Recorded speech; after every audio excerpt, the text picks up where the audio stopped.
Welcome, Megalithomaniacs. Thanks for joining us for our third Megalithomania podcast that also features on our YouTube channel. Today, we're talking with one of the world's leading researchers into the ancient megalithic sites. It's Howard Crowhurst, who's based in France. He's been living in Karnak for many years in an area which is very rich in megaliths. And he's published many books. He's been involved in 4 different Megalithomania conferences. And most recently, he's published a book called The Megalithic Plan, which came out in early May. And also, he's got a new documentary coming out called Megaliths, The Forgotten World. And so we're going to talk about some of the aspects of his research, but very specifically, Karnak and the way he's applied his geometry or Astro-Geometry to the landscapes, not only there, but also in Britain. So we're going to quite a lot to get through in this next hour or so. So hello, Howard, how are you? Fine. Rather hot, but, okay. It's hot here as well. We've just been out for the last few days, Avebury and Stonehenge with Robin Heath, good friend of yours. And it got hot, it got ridiculous. But anyway, I can't complain about that. But you're at Megalithomania. You spoke at the recent conference in early May, online conference, and you gave a lecture about the latest book, about the alignments, the geometry, the metrology that you're finding, linking up all these sites. But it all started for you really in Karnak. So can you give us a bit of background about how you got into this whole subject, specifically relating to Karnak? Yeah. Well, I got into it when I moved here. I moved here in 1985. Nothing to do with the megaliths at that time. I came for a job. And then I discovered the megalithic sites. I discovered the Karnak alignments. I'd kind of vaguely heard of them. But when I saw them for the first time, I just couldn't really believe it. I couldn't believe that they were there and that it wasn't much better known. I couldn't believe that there were no kinds of explanations as to why these massive stones had been lined up like that across the countryside.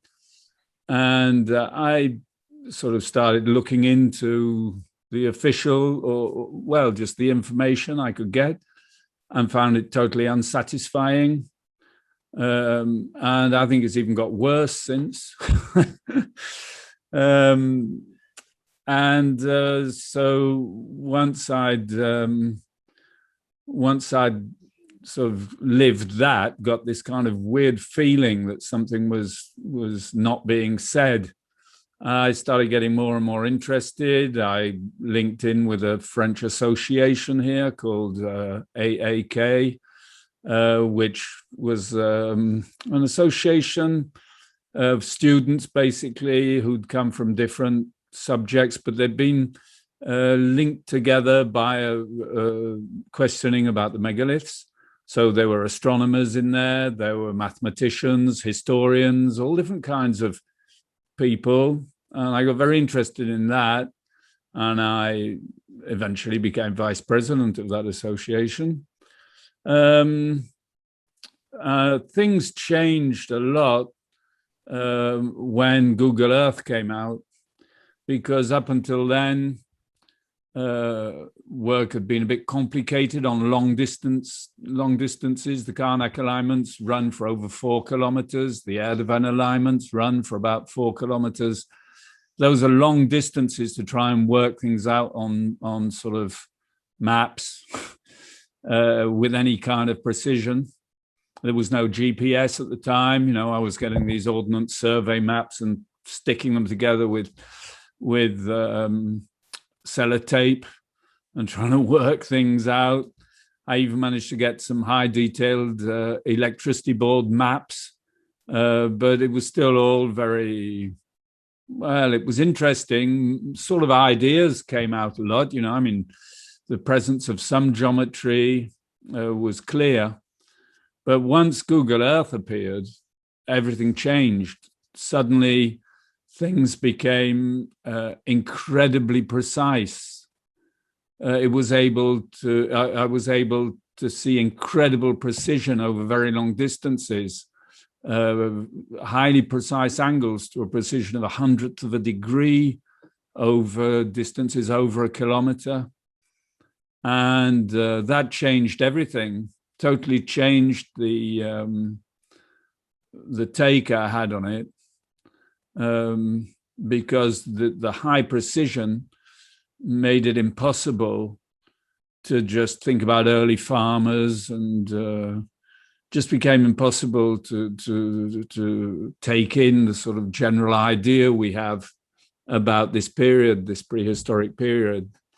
And it also broke down some limits I'd set myself. You're not likely to look into things if you don't believe they can exist. And suddenly I started looking into things which seemed totally impossible, and found these things to actually be true, which changed ever such a lot, And so basically I discovered that I spent a long time, I'd say I was studying the megaliths here in Karnak for about 18 years before suddenly the penny sort of dropped on one or two things. And then bit by bit, I started being able to understand a bit more what was going on. And basically what I discovered was that these things were built with very, very high precision with respect to the cardinal directions, the north, south, east, west, geographical north. And that these orientations were actually linked to the sun positions and moon positions at the specific latitude of Karnak. And so that got me into looking elsewhere to see if the principles that I discovered in Karnak existed elsewhere. And I've discovered them all over the world, in fact, at all different periods in time, including Tiwanaku in Bolivia, or the Taj Mahal, different periods, exactly the same principles being used, where the latitude, specific sun positions at the latitude give a specific geometry. And it's became clear to me that there was some kind of ancient hidden science, an old language which has spread all over the world, which is known in certain circles. It seems fairly clear that this knowledge has not totally disappeared. So that's it basically, the sort of, but it's, yeah. So basically, we'll get into some of the more detailed, the geometry, the metrology, and the astro-geometry, you call it. But a lot of people may not have heard or been to Karnak before. So can you? Because I've been there a few times. I've met you, I think, virtually every time I've been there. We've been exploring, and that place, the megaliths there, it's like supersized, isn't it? Everything is just the number of stones there, in the alignments, the quality of the kind of craftsmanship of the placement in the landscape. It's just astonishing. I mean, it's there's one site in Britain that reminds me of Karnak. That's Avebury. Nowhere else kind of has anything like it. Avebury's got the huge stones, the supersized stones, the rough-hewn stones with the avenues, which are like what we find in Karnak. But from your research, you found that much of it's actually gone missing. And well, not only from my research. I mean, it's the sort of standard position now is that what's remaining represents about 10% of what was here initially. That is, ever such a lot has been destroyed since the French Revolution. So there are actually records of lots and lots of things that have disappeared. There is written record. There are written records of alignments of 2,000 stones which have totally disappeared since. And so it's estimated that about 90% has disappeared. Yeah. And there's a lot left. There's a lot to see still. I mean, well, yeah, exactly. Yeah. There's still 10,000 standing stones, over 230 dolmens, massive tumulus, 7 massive tumuluses, Well, just ever such a lot still here, which, but it's thought that there must have been about 70,000 standing stones initially. That's incredible. And people sometimes say, well, if so much has disappeared, how on earth can you do geometry among the monuments, if so much has disappeared? What's interesting is that, first of all, certain parts have been well preserved, like the Karnak alignments have been well preserved because they were well known at the time of the French Revolution, and it wasn't possible for the government and the local farmers and local builders to destroy them. I say the government because the state was in fact the biggest megalith destroyer up until about 1877. They used the megaliths for road building and lighthouse building, all kinds of stuff. And so, of course, if the state was destroying the monuments, then local people would do so also, wouldn't they? But some parts were very well preserved. Some of the biggest parts that are very well preserved. The beginning of certain alignments are still there, and the end of the alignments are still there, which enables you to get a good idea of what was going on. It's certainly not possible to reconstruct exactly what was here 7,000 years ago, because that's the other thing, is the age of the whole place.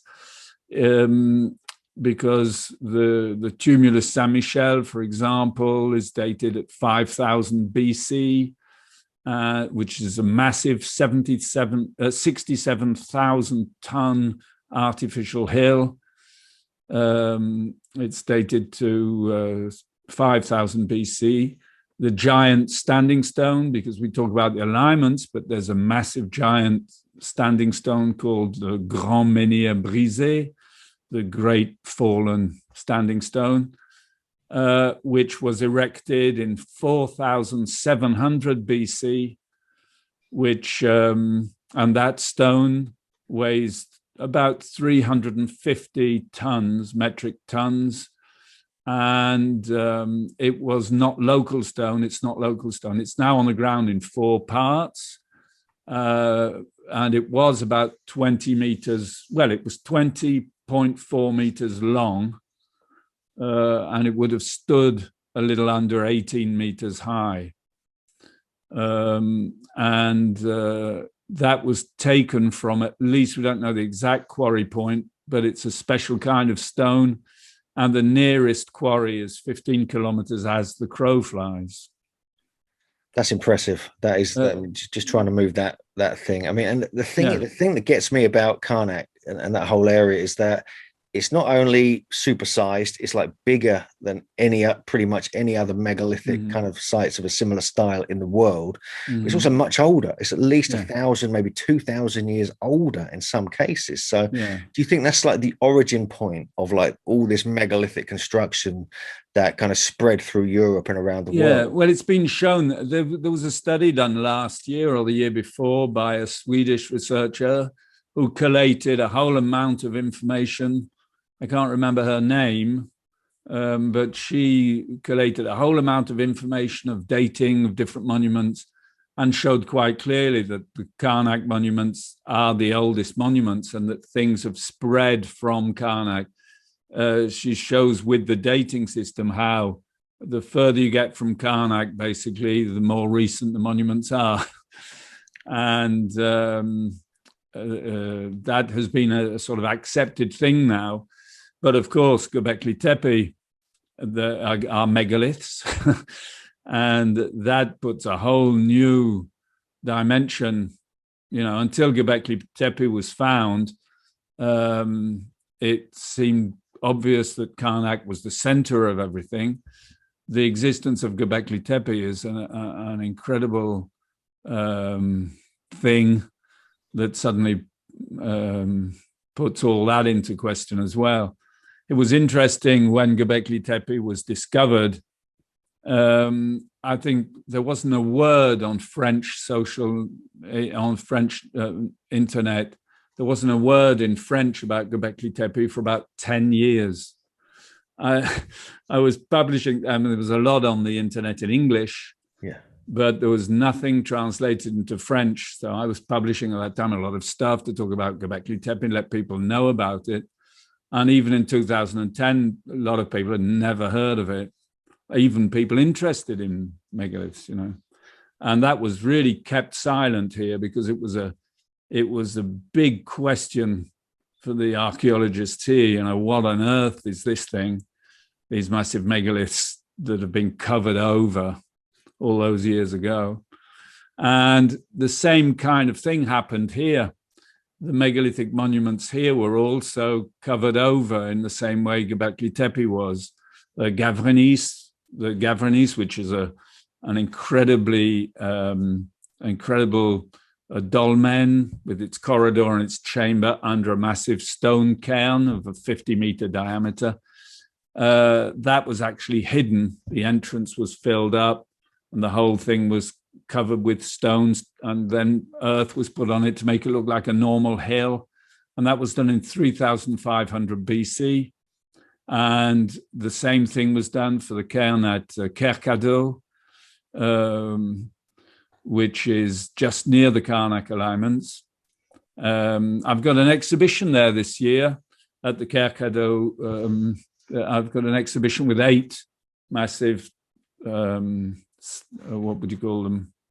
The panneaux in French, 8 sort of boards explaining a lot about the Kerkado alignments. If anybody's coming to Karnak this summer, then come and see us at the Kerkado cairn. Yeah, but that Kerkado cairn was totally covered over again with stone and hidden until it was rediscovered in 1862. So that's rather a strange thing, isn't it? Yeah, I mean, with Göbekli Tepe, then, I mean, because we're going to get into the whole astro-geometry, the alignments and measurements thing shortly. But have you found anything at Göbekli Tepe in that respect that may prove there's an influence coming from there into the Karnak region? Is there any geometry, any measurement systems, anything like that? Yeah, well, not exactly linked to Karnak, but the same geometry links the massive stones at Baalbek to Göbekli Tepe. The massive stones under the Temple of Jupiter in Baalbek are perfectly linked to the middle of the Göbekli Tepe mound by what's called a 2x3 geometry.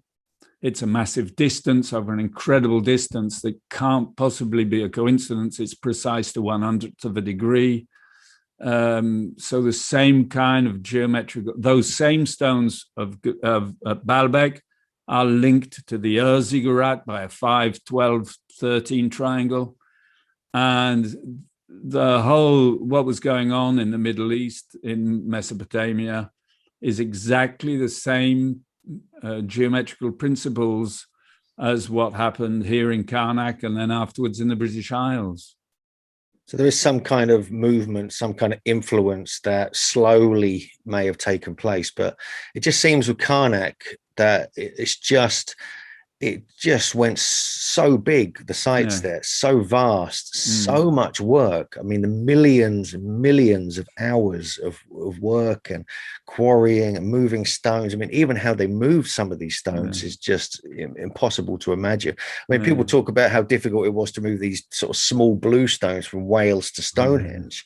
But when we're looking at the size and weight of some of the stones in Karnak, it's pretty amazing. But well, there is no explanation, in fact, for the giant standing stone of 350 tons. I said it's the closest spot is 15 kilometers away as the crow flies. But wherever the quarry, because it's orthogneiss, so the orthogneiss is a deep rock which comes up to the surface at some points, and whichever the point that this rock comes from, it's not certain which point it comes from. That could be decided now. I mean, with the modern techniques, they could quite clearly see which thing, but for the time being, I don't know about this. But wherever it comes from, it has to go across at least one deep valley. In other words, down a hill and up the other side. And there is absolutely no official explanation whatsoever for the time being, no official theory even, not even a theory of how that stone could have been transported to where it is, on a high point, on a peninsula where there is no orthogneiss. Okay. There's another case on Belle-Île, the island of Belle-Île, which is an island. It's 45 minutes by boat to get to this island from the south of the Quiberon Peninsula. So it's out to sea, it's not. And was found on this island a 25-ton megalith made from orthogneiss, and there's no orthogneiss on the island. Right. So a 25-ton megalith was somehow transported over deep sea out to an island. Now, there's no theory as how that was done. Okay. No one is trying to suggest that they put it in a boat and that they had ships that you could put 25-ton, no one is suggesting this. So it's just kept under silence, really. It's really, strange to see how that kind of information, which just won't fit in, we just don't talk about it. It's like, it's almost not polite to talk about it. That's fascinating. And so before we jump over to your work you've done in Britain, we have the Karnak alignments, we have the multiple parallel rows of huge stones. At the end, they have a cromlech, or kind of part of a stone circle. And these are really like inexplicable. There's multiple ones of these. They go on for many miles in some cases, sort of linking up changing angles as they move through the landscape. That's it. But what is your kind of fundamental reasoning for why they did these? And can you just describe them a little bit? Yeah. Well, the beginning of the Karnak alignments, there are what are called three series to the Karnak alignments. To the west side, which is where you have the big tourist center and where everybody parks, it's the western end called Le Menec. There are 11 parallel rows of stones. The stones start on a kind of plateau, which is slightly higher, and then the land goes downhill. And so the massive stones are on the plateau, and then as they go down the slope, they get smaller. And that part of the alignment goes for about 900 meters. It changes slightly direction. It has a cromlech at the head. It's not a total circle. It's part of a stone egg, Professor Thom's stone egg, type 1 stone egg. It's very, very precise geometrically, which is designed using two back-to-back 3-4-5 triangles. Now, the stones at the head of those alignments are between 3.50 meters and 4 meters high. And the Menec alignments have about 900 stones, a little less than 1,000 stones altogether. And they're parallel, 11 parallel rows, so 10 gaps. And the angle of those rows, that's the kind of explanation. When you work out the exact angle of the rows, they have an angle. Professor Thom did with a theodolite. He did a survey of those stones, and he got slightly different angles for the first 7 rows. But if you take the average of his results for those 7 angles, they're very close. I mean, they're only, 1/4 of a degree difference. But if you take the average, you get 18.46 degrees as the average, which 18.44 degrees is the exact angle. This is from east-west. From the east-west, they're inclined towards the northeast at an angle of 18.44 degrees, which is the exact angle of what's called a triple square. If you have three squares side by side and you draw the diagonal, that's exactly 18.44 degrees. Now, with Google Earth, we can check with a theodolite, you're linked to how far you can see, and but with Google Earth, we can check the exact angle from the first stone to the final distance, which in fact, what I've discovered, and which is perfectly clear, but which still isn't told to people and isn't accepted, is that the second series of alignments called Mario, where again you have a plateau and you have these stones over 3 meters, 4 meters high, those stones are exactly aligned to the beginning of the Lemenic alignments. So if you, with Google Earth, you can trace a line from the first stone in the Lemenic to the first stone in the equivalent line at Mario, it's a distance of 1,466 meters. And that angle traced on Google Earth is exactly 18.44 degrees over 1,466 meters. And just 1,466 meters is exactly 10 times the height of the Great Pyramid. Okay. I mean, that's what you're finding. You're finding like the precision placement of these sites, the angles associated with them, and you seem to keep finding it's linked with these varying squares and the angles within squares. That's it. Yeah. What I call modular geometry. Yeah, but it only works. A number of squares. It's very simple Lego stuff. But it kind of works. But these kind of things work, in relationship to the astronomy, the sunrises, sunsets, exactly, moon rises, and so forth, and also at that particular latitude. So you've applied that all over Karnak, all over the megalithic sites there. Yeah, found some remarkable things. I mean, it's like there's a whole code hidden within the landscape. Yeah, it's a language. Yeah. It's pretty amazing, and I think we'll put some images up on screen so people can kind of get a sense of what the importance of this and how this is happening here. But then you kind of applied this, not just to Karnak, but you extended it into Britain.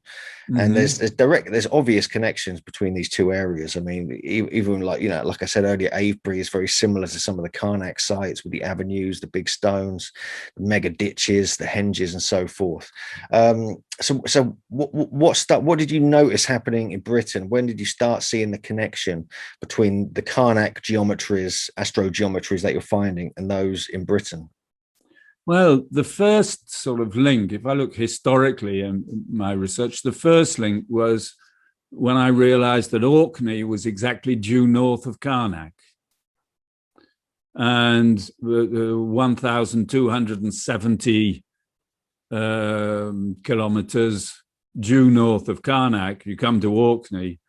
That seemed to be a rather strange coincidence. Then when I discovered, what I haven't said for the time being is why Karnak, you say it's just astounding the amount of monuments there are in Karnak, but what I discovered, what I believe is that the reason for that is that the latitude of the solstice, at this latitude, the solstice angle gives you an exact 3-4-5 triangle.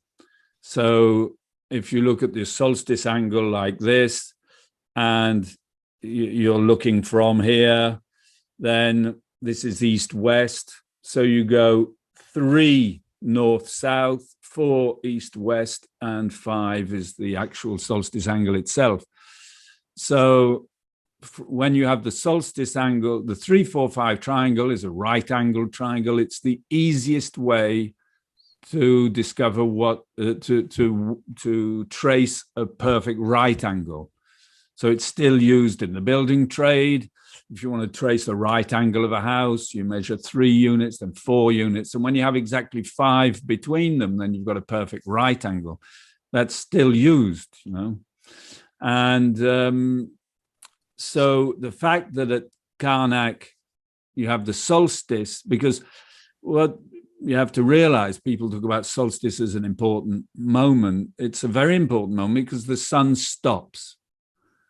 For about 10 days, the sun will be rising in the same place. Very slight difference over 10 days.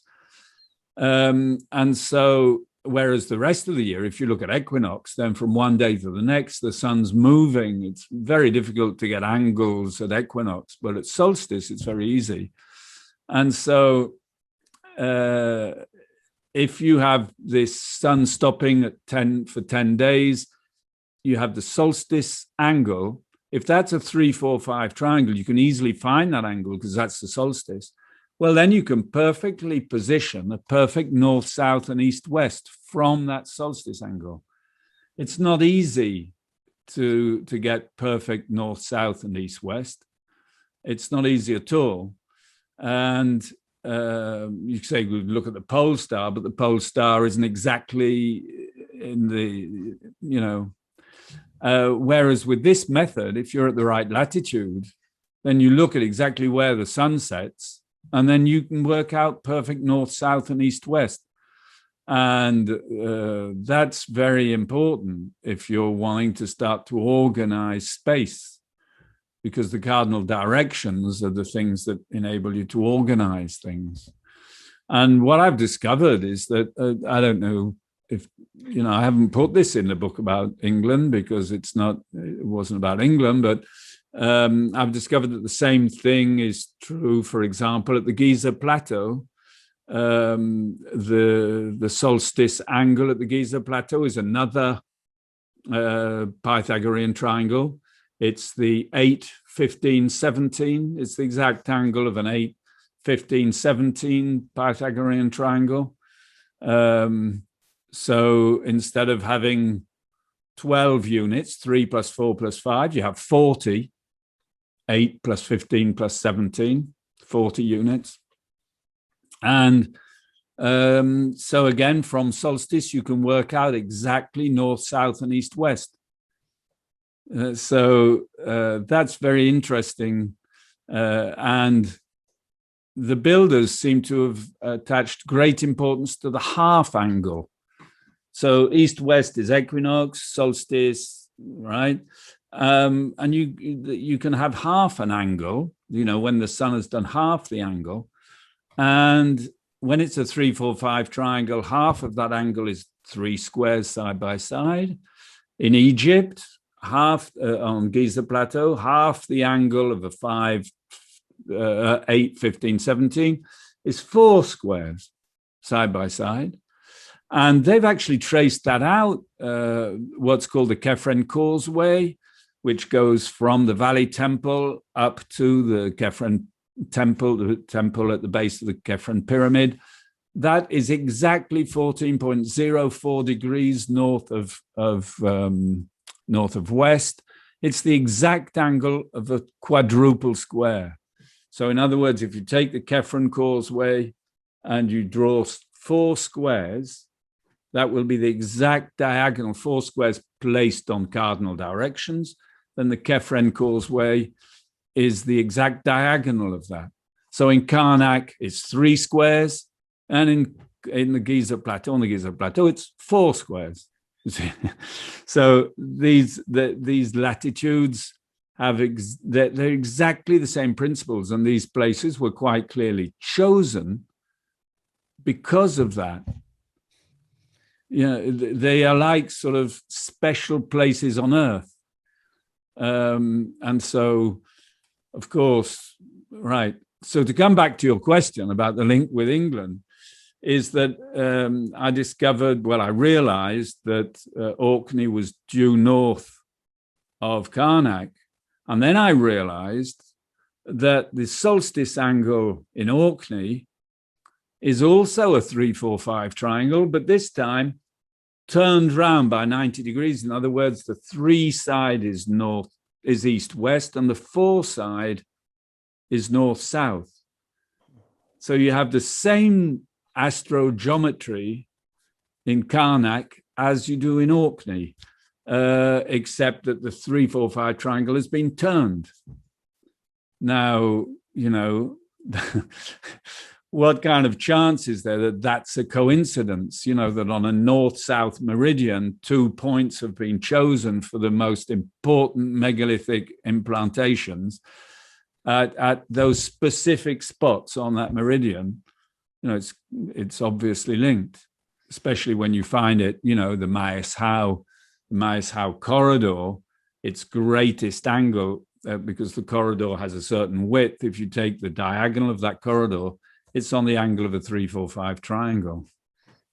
That's pretty impressive, isn't it? Really, I mean, yeah. It almost seems like, I mean, it appears that the builders, the megalith builders in Karnak, seem to went as far north in Britain first, really, before they started coming south again into Britain, because the earliest megalithic dating has pretty much been found in Orkney now. They found, you know, the first structures. You've got the Nap of Howard, which is 3700 BC. You've got you know, places like the first phase of Maes-Howe and stones of Stennes, 3100 to 3300 BC.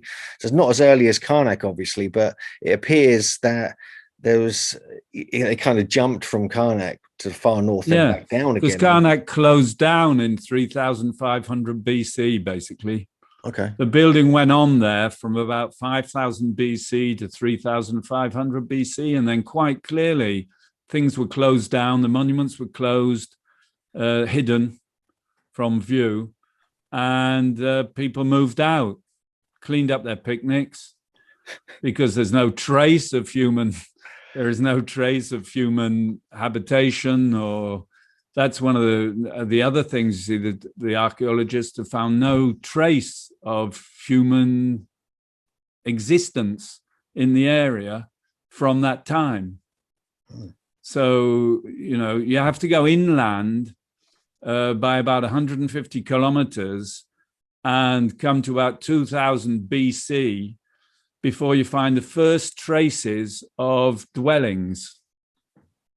Yeah.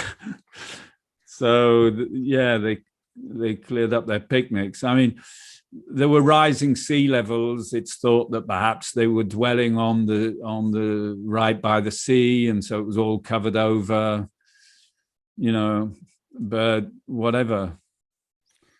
But so what else have you found? What else have you found then? I mean, because, you know, you've got, like, you know, we've got Orkney. There's some interesting things going on there. I mean, do you think that? Well, like what I said, do you think that was one of the earliest places they were doing this astrogeometry in the landscape, or is there seems to be evidence of it all over Britain? You found it linking, you know, major sites like, you know, the Rudston monolith, the tallest stone in Britain, which is very Karnak. Silbury Hill is incredibly important. Yeah. Can you give us a bit of a background, you know, maybe just about what you found in Britain, so some of the most important aspects? Yeah. Well, the dating's all rather complicated, isn't it? I mean, we date the oldest things we've found. But you never know, of course, if there was stuff going on before. When you look at Bryn Celli in Wales, they found pit holes dating to 5000 BC. And so the site itself was already being used in 5000 BC. Now, we say the monument, Bryn Celli, dates to 3300, but, you know, people were there doing stuff at that particular spot from 5000 BC. It's just the form that the monument took, which changed. You know, maybe they went from wood to stone or whatever. That's all very interesting. So it's very difficult to date stuff really very clearly as far as placing. You know, at Stonehenge, there's the post holes in the car park that are much, much older. They're finding very old stuff at Stonehenge. So things were going on there, you know, ever such a long time ago. And what's interesting, you see, is that it's the place itself which is important, not necessarily the monument. Karnak, the alignments show these angles, but it's the place itself which is the cause of those angles, you know. And so anyway, for me, one of the major Orkney, of course, is incredibly important. Everybody knows that now. But there'd be a lot to say about Orkney. I've done a talk in French, never done a talk in English about it, but I've done a talk in French about Orkney. Very, very interesting, the geometry that links the Ring of Brodgar to the Watchstone. And it's basically the same geometry, that's been used there to link the sites. As far as Silbury Hill is concerned, Silbury Hill is an incredible monument,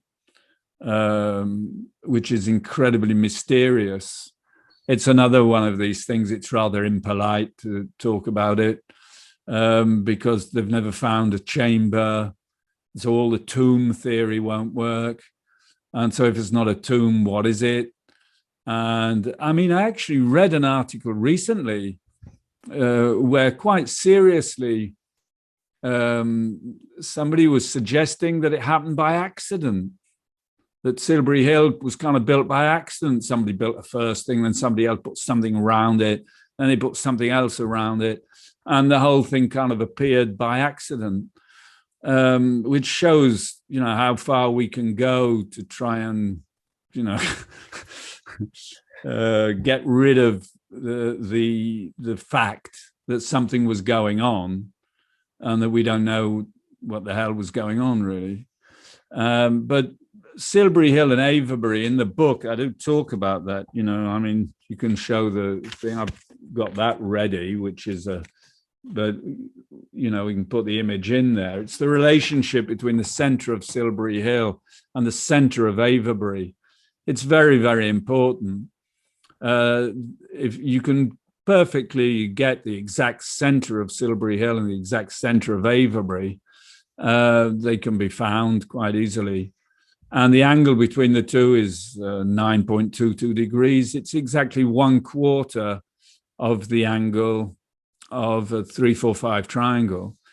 And the center of Avebury, the center of Silbury Hill, is exactly due south of the west side of the Avebury henge. And the other side, it opens up with a triple square. So the relationship between Silbury Hill and the Avebury henge is a triple square relationship, like what we find in Carnac, but this time north-south orientated. And if that triple square angle is extended from Silbury Hill, it goes right along the bank of the south of Avebury. If it's extended, it runs up to the highest megalith in Britain, Rudston, many miles away. And then in the book, I explain how, in fact, all the major monuments are linked by the same geometry over incredible distances. Castle Rig is a very important monument. It's a kind of a central pivot between different angles. Yeah. Because with Castle Rig and with many of the stone circles in Britain, they just within themselves, as Alexander Thom discovered in the 50s and 60s, have very specific geometry. Some of the geometries, on a very small scale, but you seem to have found the same kind of geometries he was finding, and the astronomy linked with it is on a much grander scale all the way across the country. So you're really building upon the work of Alexander Thom in some respects. Well, in some respects, yeah. The actual sort of modular geometry that was used for landscape, he was very always connected to observation of the sun and the moon. Whereas there's stuff going on which doesn't seem to be particularly linked to those relationships. It's kind of modular geometry on a massive scale. And as the British Isles is sort of north-south and quite long, there are angles used which have got nothing to do with the sunrises, sunsets, or the moon or anything. It's actually modular geometry. What I suggest in the book is that globally, this was a plan. to harmonize the entire British Isles. There was an ancient science which had been understood that massive stones and stone monuments and massive hills placed at certain positions could calm, could we say that? They could calm sort of negative energies and create a positive environment. And that can work on a gigantic scale. So in the book, I quote the Loudon Levelist story from the Mabinogians, which was written down around the year 1000, where it's actually written down, that the monuments were built to counteract a struggle that took place between two dragons. One of the dragons comes from the continent. The other one was a local British Isles dragon. And every year on the 1st of May, they kind of hit each other head on, and that created all kinds of terrible vibrations. They say it's like a scream. That's how it's said. A terrible scream, which could send women would become barren and people would go crazy and lots of horrible things will happen. And the whole of this structure of building was built to stop that. And I think this seems to be the case. I think we've actually got proof, quite clear proof that is what was being done. I go into the book a little at Rudston, the biggest earthquake ever found in the British Isles, ever to have taken place in the British Isles, which is, I can't remember now, 6.1 on the Richter scale, or the strongest earthquake to have ever taken place is actually on the latitude of Rudston. Okay. Yeah, it's interesting. So you basically what you're saying is this is John Michel's idea of the enchantment of the landscape, which he was writing about from like the late 60s, where he was, he was quite visionary. He was way ahead of his time, and he was like talking about this idea that you just basically said, that a huge, almost like possibly a global effort was to harmonize the landscape, to bring fertility by placing these sites at specific places. Not only the geometry and the kind of precision created the harmony, but also, like you said, the dragons kind of represent the earth energies, and it was like, controlling those and manipulating those, these natural telluric currents. But also, you mentioned the earthquake thing, because even at Karnak, aren't the alignments they're part of a fault zone, aren't they? And and it's suggested that they were placed, partly one of the many reasons I think they were placed there was to harmonize that and to stop so much kind of earthquake activity. I mean, what's your take on that?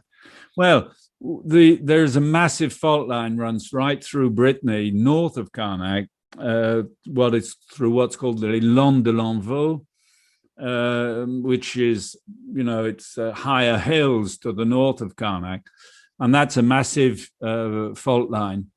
Now, that was absolutely covered with massive megaliths, which unfortunately have been destroyed. I mean, I've discovered the base of certain of these standing stones, which have been sliced off. And you can see the drilling that's been done and everything. You just wouldn't believe the size of the base of these things. There were hundreds of massive megaliths that were totally destroyed.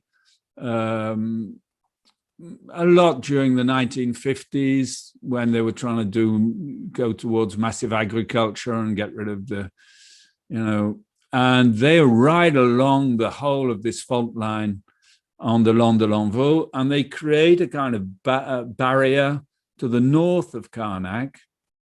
And I've shown in one of my talks how the whole of the Karnak area is a perfect feng shui zone.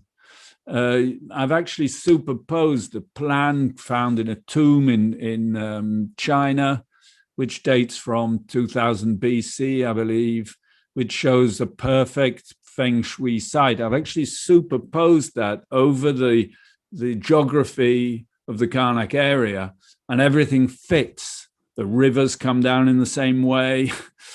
Wow. The whole thing just fits over the Karnak area, as if, it might even have been a map of Karnak, So that's something which is, my take is that this is exactly what was going on. I think feng shui is remains. It's remains of this ancient science, quite obviously. And but like I said, it's just remains of it. The science itself seems to have been incredibly precise and very functional. And when you see the efforts they went to build Silbury Hill, its function must have been very, very important.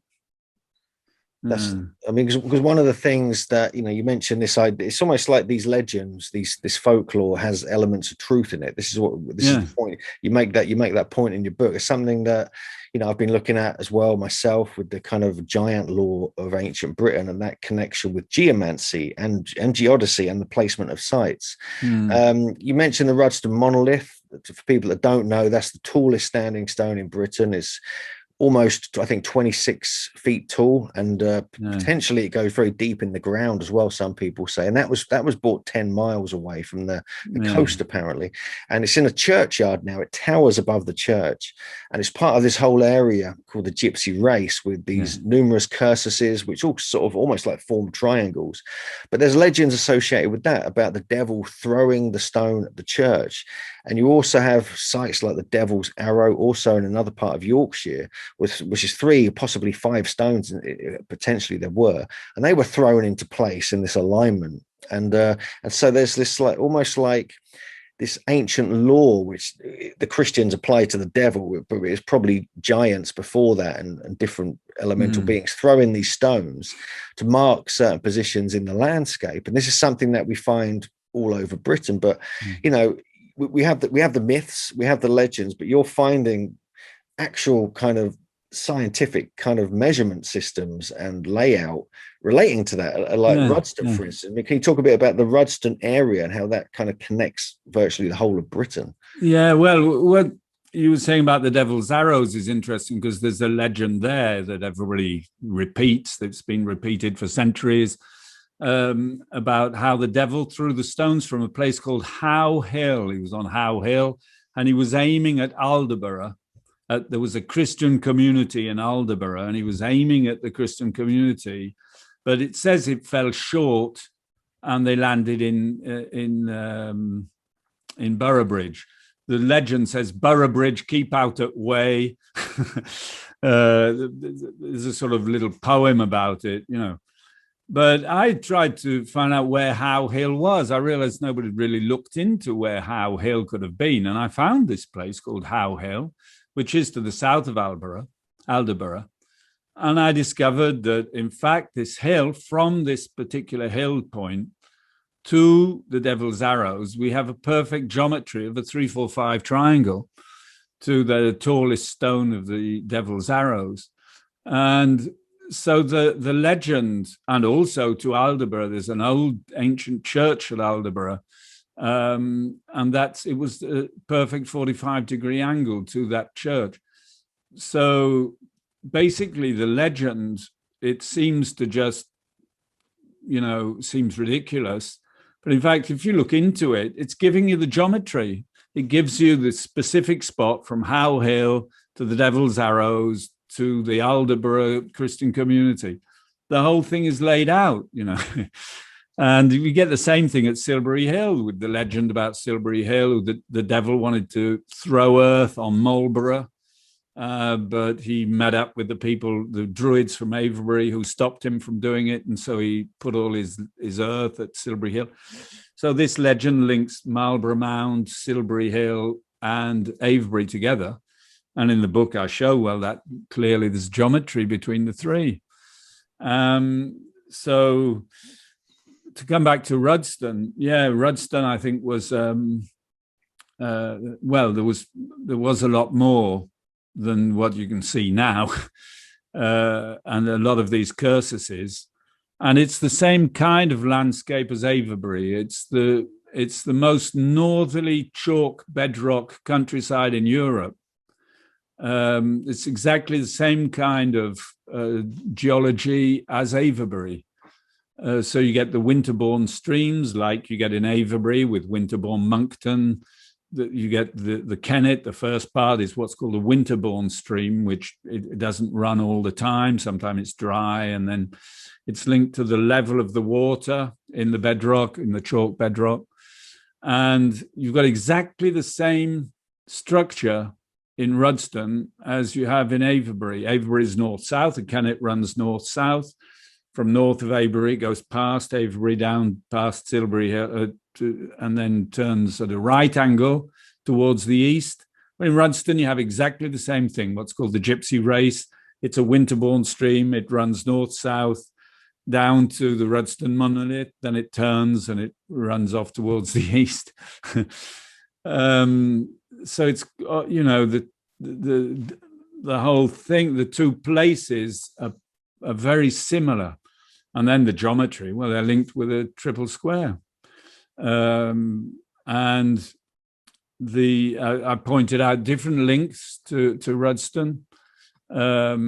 It's linked to Castlerig, the Castlerig monument by a triple square. It's linked to Lindisfarne. So in the book, I talk about these sacred islands. Robin Heath has talked a lot about Lundy Island, because Lundy Island is on the same latitude as Stonehenge. And I show how Lundy Island is also on a meridian, which goes from Cape Wrath down to Brittany.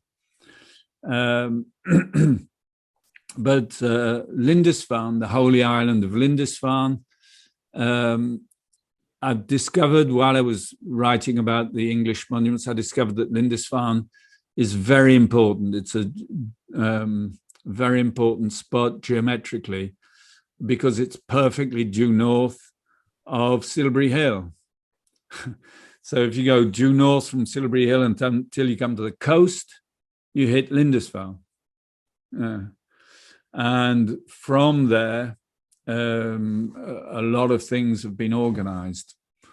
And Castlerig to Lindisfarne is a double square.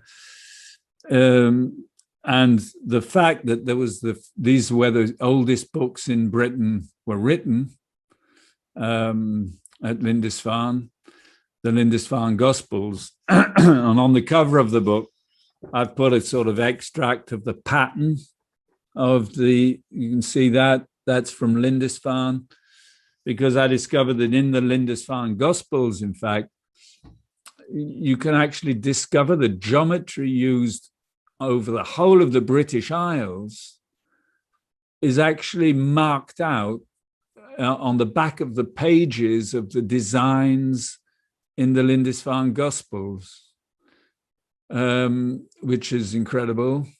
Okay. And led me to understand that this ancient knowledge had been guarded, had been kept, and probably kept over the centuries through the Celtic tradition, and then through the Celtic Christian tradition. It's very, very important to discover that. Okay. Discovered that Saint Cuthbert, who died on Lindisfarne, actually follows his. Once the Vikings had invaded, they had to leave with his coffin, which eventually ended up in Durham Cathedral, and he actually goes down this meridian line. They stayed at Chesterley Street for 7 years, which is a north-south road exactly on the meridian line. It's really quite incredible. In fact, once you start digging into the things, you discover that, it's all there. This whole history, which is today totally forgotten, who cares? But it's all still there when you look. Because this is like the Druidic tradition in Britain as well. I mean, clearly that was a follow-on from the megalithic tradition, and that they were kind of, maintaining this knowledge through oral tradition and training. And obviously much of the knowledge, became encoded into myths, landscape myths. And, often they've got like numbers, clear numbers and distances and, mentions of angles across the landscape. I mean, you get that a lot in Wales with the giant Idris. He talks about triangulating and throwing stones from his sacred mountain, his seat on the top of the mountain, into triangles across the landscape. And this to me is England in French is Angleterre. It's the land of angles. There you go. You nailed it. And so you just find all these. So with the Druids, I mean, they would have continued the tradition. You would have had the Celtic Christians continuing it further, and now we're seeing evidence, thanks to your research, that they were actually recording this in their knotwork, in their kind of designs, which is pretty amazing. So yeah, I mean, one of the other things, mentioning some of this, there's one of the sort of things that has come up quite a bit is that you use the meter a lot and kilometers in your distances. Now, this is the traditionalists like John Michel and some others, John Neal and others, who love their metrology. They can't stand the meter. They hate it. I mean, so why do why are you using the meter if there seems to be there's been this resistance to it, and it's not a natural measurement as such compared to the foot? But then, we were actually talking just before the interview, and actually the meter is is like 3 of a certain type of foot anyway. So the Drusian foot, so it all fits together. So can you maybe talk a little bit about the metrology and what got you into the way you work with the measurements? Yeah, I've had lots of discussions with John Neal about this, and he's no longer totally hostile to the idea of the existence of the meter. Obviously, what's terrible about the meter is that it's kind of totally invading in our modern world, is that it's replacing all the ancient measurement systems, and as such, then it's detestable. I mean, it's horrendous that one system of measurement is coming in and wiping out all the rest, because each system of measurement explains different things. It's like language. You see, you have different languages, and if a language disappears, then it's a way of expressing something which disappears. Nobody's going to say, well, the Welsh language has disappeared, doesn't matter. We can say all the same stuff in English. Obviously it does matter if a language disappears, because it's a way of thinking, and a measurement system is the same thing, exactly the same thing. Although we don't realize this now, we don't realize it because of the meter system, because the meter system has kind of invaded the whole thing. And so I can quite really readily understand why people hate the meter. They hate it as a kind of concept, as a universal measurement system, which destroys all the ancient knowledge which is transmitted through the old measurement systems. However, my study has lent me quite clearly to see without any measure of a doubt that the meter length was used in the far distant past. I have absolutely no doubt whatsoever about it, although I have doubted about it for many, many years, because I was all on my own, basically. I was all on my own saying, the meter length, and I was going, oh, shut up. We don't want to know anything about the meter length. It's got nothing to do with the ancient metrology system. But it just happens to be there, and you can't get rid of it. And what I've discovered bit by bit is that it was introduced after the French Revolution. It was introduced. What I personally believe is that the king, Louis XVI, was actually tortured for a year, because once he'd been captured, they didn't actually kill him. They waited a year before he was executed. I wouldn't at all be surprised if he wasn't tortured for all that time until he delivered a whole number of secrets that the royalty must have known. And the meter length was handed out as if it had just been discovered by measuring a distance from Barcelona to Dunkirk. Yeah. So the measurement on the southern part from Barcelona north was in fact in error. There was a war going on, and it was very difficult to get the measurements correctly. And the man who was responsible for that part actually went into hiding because he realized he'd made mistakes, and that at the French Revolution, people could get killed for not much. I mean, if you looked at somebody in the wrong way, you could just be guillotined, And so he went into hiding because he was quite convinced that he hadn't done his job correctly. But in fact, they found him and they brought him up to Paris, and they did this big sort of ceremony about the meter length. And then they introduced the meter length, although the actual method that was supposed to have been used to have found it can quite clearly to be seen totally inadequate, which means they had the meter length before they did any of that. And in fact, I saw a documentary recently on French television about the meter length, and they actually suggest that they knew about the meter length before they actually did the measurements. Oh. And we know that Napoleon actually went into Egypt with a massive amount of soldiers, and they took the sand away from the base of the Great Pyramid, and that the meter length was actually announced once he came back. So all that's very strange. But what is quite clear now to anybody who looks into this is that the Royal Egyptian cubit that was used to build the Great Pyramid is 0.5236 meters. It's linked to the meter length because that 0.5236 is twice 2168. It's 2618. It's the golden ratio squared. And if you take that 0.5236 meters, and you multiply that by 6, you get 3.1416 pi to 4 decimal places. And that's linked to the meter length, and it can't be any other way.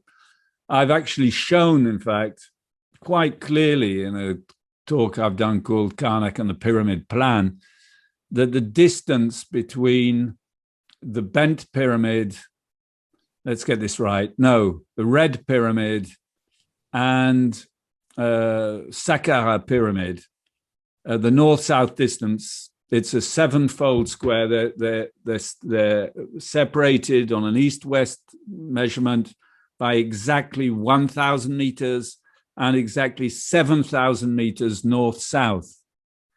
So the meter length was clearly used in Egypt, and there's no way with the evidence there is now that you can actually say it wasn't, okay. Unless you just want to forget about the actual evidence, So the question is, what was this measurement? It's given as being the 10,000th part of the distance between the North Pole and the equator, which would make that to be a distance of 40,000 kilometers, 10,000 kilometers between the North Pole and the equator. And that's not quite true. The meridian is 40,007 kilometers. And I'm quite convinced that the meter length is not that distance. That definition which is given is not the correct definition for the meter length. It's something else because it's given with incredible precision. Now, in the film, you talked about the film, the Megalithic Plan. Forgotten. What is it? Forgotten World. A Forgotten World. In this film, I go more into the detail of what the meter length is and what this precision measurement is, in fact. but it's definitely a very old measurement. There's no doubt about it, in my opinion. Okay. Right? So it's not part of the ancient kind of canon of measurements, though. Yes, it is. It is. In fact, there are links between. Yeah, there's a link. There are links quite clearly. Richard Heath has gone into that also in his books. There are links quite clearly between the meter length and the ancient metrological system. Okay. It's not totally out. Let's talk about the megalithic yard, for example. If you look at the megalithic yard, I've shown that the megalithic yard could be given with greater precision as a meter length to 0.82944. Professor Thom said 0.829, and then when he came to Karnak, he measured between the alignments. And in his writings about Karnak, he says he's found it to be slightly longer in Karnak, and he says 8294. Now I've gone further. I'd say 82944. How on earth can I come to that kind of precision? It's because between the center of the chamber of Kerkado, I talked about Kerkado earlier. This is where I have an exhibition this year. It's the oldest cairn. It's the oldest monument in Karnak. After the Tumulus Saint Michel, it's dated to 4,800 BC, a very, very old monument, and it's a chamber, a central chamber. You go from the center of that chamber to the Grand Menhir, the giant standing stone. You have exactly between the two, you have 8,294.4 meters. In other words, 10,000 megalithic yards between the giant standing stone and the center of the chamber of the cairn. But I've gone even further into that. In this book, The Megalithic Plan, I show how from the center of Lundy Island up to the tip of Cape Wrath is 1 million megalithic yards, which is 829,440 meters. So, I've gone into a precision length on the megalithic yard. Now, why am I saying this? It's because 82944 as a number is 24/25 of 86400, 86,400, which is the number of seconds in a day. It's 24 times 60 times 60, 86,400. And so the megalithic yard at 82944 is that number multiplied by 24/25. So in other words, there's an exact numerical relationship between the megalithic yard and the meter. Okay. That's interesting. Yeah, very important. And while we're on the megalithic yard, it's important as well. I don't know if people are aware in England of the work by the German metrologist, Professor. He's a German metrologist, Professor Rott. I was going to say Rottweiler, but that's the dog, isn't it? Rottinger or Rottlinger. I talk about him in my book. I give his references in my book. He has quite clearly made the link between the Nippur cubit, so the Nippur rod in copper, which gives the Nippur the Nippur cubit of 51.84 centimeters, and the megalithic yard. The megalithic rod is 2.5 megalithic yards. And in fact, the megalithic rod is exactly 4 Nippur cubits. I'm not sure if that's well known in England. This is a university metrologist, a professor, who says that there can be absolutely no doubt that the megalithic yard is linked to the Nippur cubit. Now, that's quite astounding because a lot of people just want to get rid of the megalithic yard as if it didn't exist. Whereas the Nippur cubit is, in fact, the oldest measuring rod It's dated to 2500 BC. It's the oldest measuring rod on Earth. Okay. So, so the meter length actually fits into the ancient system without any doubt. But I think it was the hidden measurement. It exists in Chartres, the Chartres Cathedral, the presence of the Drusian foot, 33.3 centimeters, is quite clear in Chartres Cathedral. So obviously this measure existed long before the people from the French Revolution made it the universal measurement. I think it was the most secret. I believe it was the most secret measurement, in fact, and that when it was given out as being the universal measurement, that was the kind of ultimate, what would you call it? Yeah. Yeah. I don't know if there's a polite word. It was the ultimate way of saying to, now we have the power. Yeah. Because that's what it's all about, isn't it? Like the rulers, the power over the land. And so, exactly. So this is like, if you can measure the land and take control of it as such, this is something that, is going to be noted throughout, like the Royal Mile in Edinburgh and so forth. Yeah. It's all about, controlling the land through the power of measurement and surveying and also scale, doing things to scale. If you make scale models, if you have the exact measurement and you can make scale models of things, then those models can actually work like the thing itself. It's the principle of voodoo, isn't it? But if you have an exact scale model of something, then that actually gives power, which is rather, it's obviously a dangerous subject to get into. Yeah. Because one of the things, obviously we both know Robin Heath. He discovered the sort of lunation triangle, the 5, 12, 13 triangle, not just within Stonehenge and the station stones, but also linking the Bluestone site with Stonehenge and Lundy and so forth. Yeah. He's found other 3, 4, 5 triangles as well. And you've found quite a few the same. You found more of the same exact geometries stretching across the landscape. Can you give us a couple of examples of those? Well, the major example I'd like to give is the one linking the exact center of the Aubrey holes. So at Stonehenge, the first phase of Stonehenge, as it's given, is the Aubrey holes, the circle of the Aubrey holes. And so those Aubrey holes are perfectly well known. You can find the exact center of the Aubrey circle, which was the initial center of Stonehenge. So if you go from that point, the center of the Aubrey circle, to the center of Woodhenge has loads of concentric oval shapes. If you've got an exact central point, that's about 3,100 meters. It's over 3,100 meters away.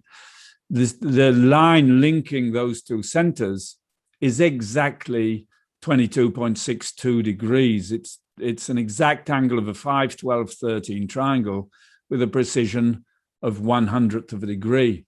So anybody can check up on that. It's fact. It's not theory. This is very important, because that simple fact, if it was repeated enough, if people would just repeat enough that the center of the Aubrey circle is a perfect 5, 12, 13 triangle with the center of Woodhenge, they would have to reconsider what was going on. That cannot be a coincidence, especially when you know that the station stones, the 4 station stones at Stonehenge are linked to the 5, 12, 13 triangle. So Stonehenge is linked, like you say, to this quarry. In fact, the new quarry, the work done on Wayne Mound, they've discovered the new quarry, or it's even better. It's an even greater precision to the 5, 12, 13 from the center of Stonehenge than the old one. So, I get rather sort of, disappointed about the fact that these simple facts, which if they were repeated enough, would be enough to totally, make everybody reconsider what was going on. They're just pushed to one side, and we still consider these sort of first farmers, these ancient sort of initial peasants. That idea is incredibly sort of set into the mindset, and people just don't seem to be able to get rid of it. These things weren't being built by the first peasants. No. Silbury Hill wasn't built by accident by the first peasants. It's definitely something. I don't know if it's going to change. It's been like this for decades. Will it change one day? God knows. But there are lots of facts out there. So that's one example. Another really good example, which I gave in my talk at Megalithomania this year, is between Bryn Celli in Anglesey, okay, another place of angles, and between Anglesey and Rudston. That's another incredible 5, 12, 13 triangle going right across the landscape. There you go. Yeah. I mean, you mentioned, because one of the things that people, there's a big thing going around.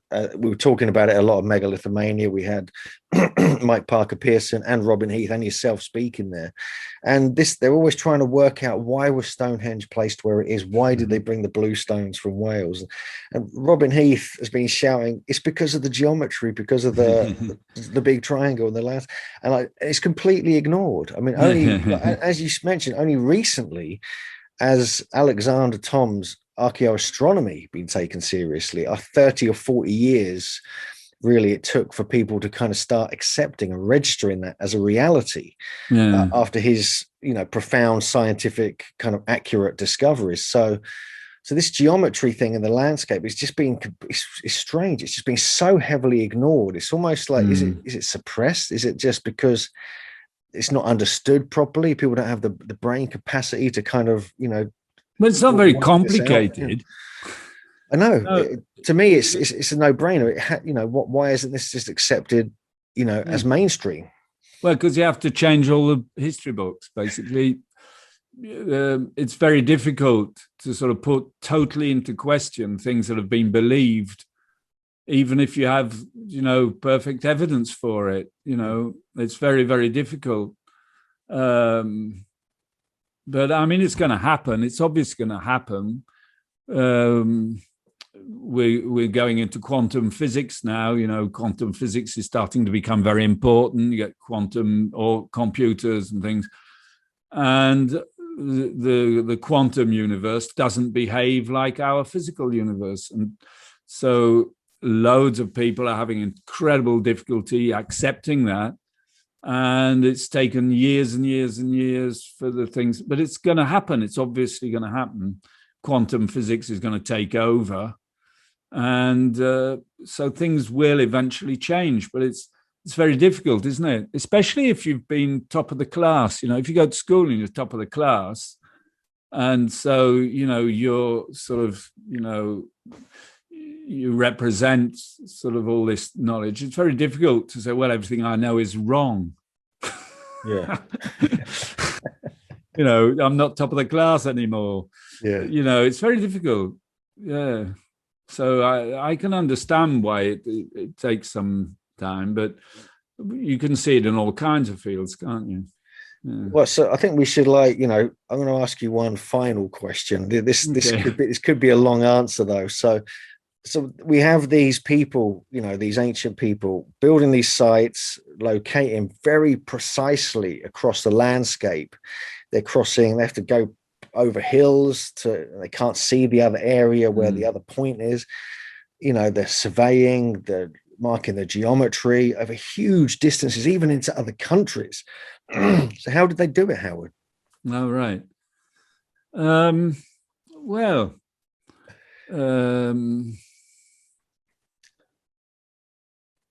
Yeah, that's a good question. I don't really know, to tell you the honest truth, because the level of precision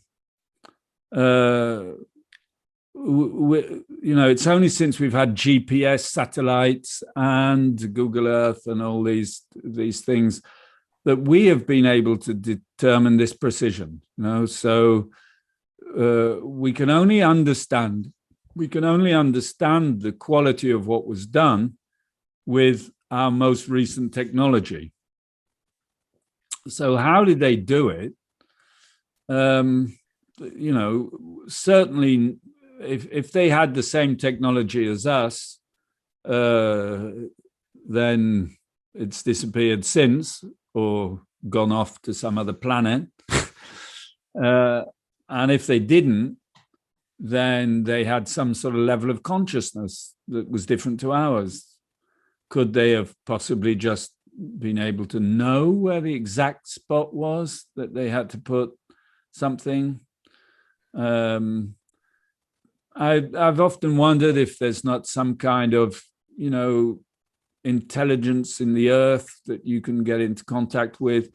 Paul Broadhurst went into that with Hamish Miller in The Sun and the Serpent, as if there's some kind of intelligence in the earth which can actually, if you're in contact with it, can actually tell you what to do and show you what to do. So there are different possibilities. And perhaps they come down to the same thing, really. Here in France, I do courses called quadrivium courses, where we look into the basics of ancient science as it was up until the Renaissance, up until the 16th century, everything it was based on. And the basic principle of quadrivium is connecting to the higher spirit.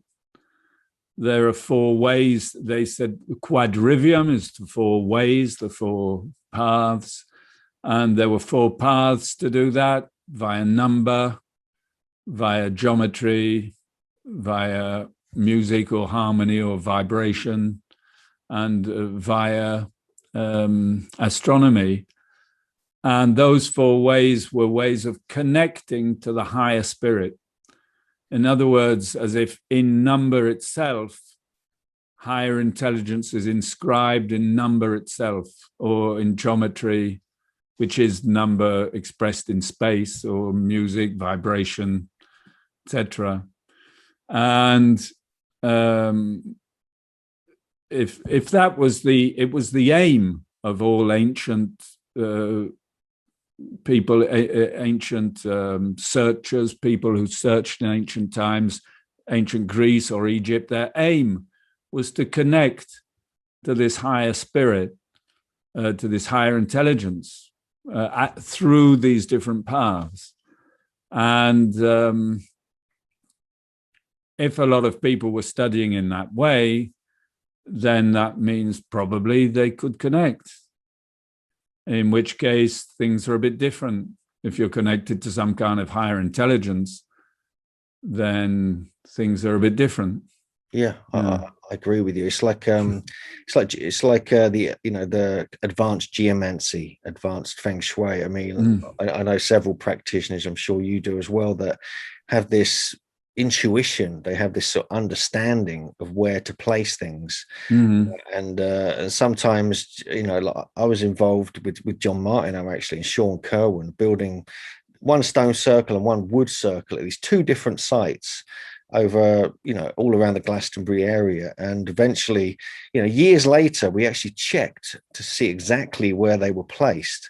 And they were placed directly in line through the dead center of the chapel on Glastonbury Tour. And this was like pure coincidence. But somehow you just placed them there by working out other things, trying to, we actually did some, mapping and planning. So, that really woke us up to the idea that, if you're kind of following that path you mentioned, you actually can use a mixture of intuition with, ancient surveying techniques. You kind of mix it all up. So, yeah, I think that there's definitely something in there. So, yeah, a lot to think about. So, so Howard, look, thanks so much for coming on, and we really appreciate it. I want to just mention this again, the Megalithic Plan, the new book, from Howard Crowhurst, and Yeah, obviously it's available on Epistemia. Yeah, and you've got the Epistemia website.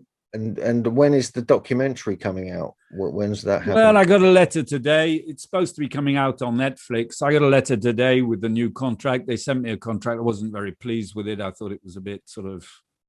Anyway, they've sent me a new contract, which I haven't had time to read yet. But if the new contract is okay, then it should be out on Netflix in 3 or 4 months. Brilliant. So, but the book's available now, so people can get that. Yeah, epistemia.co.uk. And we'll put the link in here as well. Yeah. Yeah. There you go. It's printed in a small amount of copies for the time being, and I'm looking for a publisher in Britain or the United States who would bring it out on a larger scale. Okay, well, thanks so much, Howard. I do recommend this. This is an absolutely classic book, and Howard's lecture from Megalithomania will be available online soon. And you can check, if you check out Howard's website, you can see he's done a whole series of lectures, some in English now, and he's got many other books. He's got one on the Nebra sky disk. He's got one focused on Karnak and the alignments there. I could show you this one, look. Oh yeah, this is a new one. This is a book which is in English and French. It's called Karnak Twixt Heaven and Earth. If you want to learn about Karnak and see the different sites in Karnak, this is over 30 years of photographs that I've been taking of the moon. There you go. The moon over different megalithic sites, or the sun, different positions of the sun. And it's just gone down by 10 euros or 10 pounds. So that's, if you're interested in learning about Karnak and seeing all the photos about it, then that's on the Epistemia website as well. There you go. All right. Well, brilliant. Okay, thanks so much, Howard. Really appreciate your time, and thanks for listening, Megalithomaniacs. We'll be back soon with some more videos, some more kind of video podcasts like we have here. And check out megalithomania.co.uk, and please subscribe, become a patron if you can, and we'll see you next time.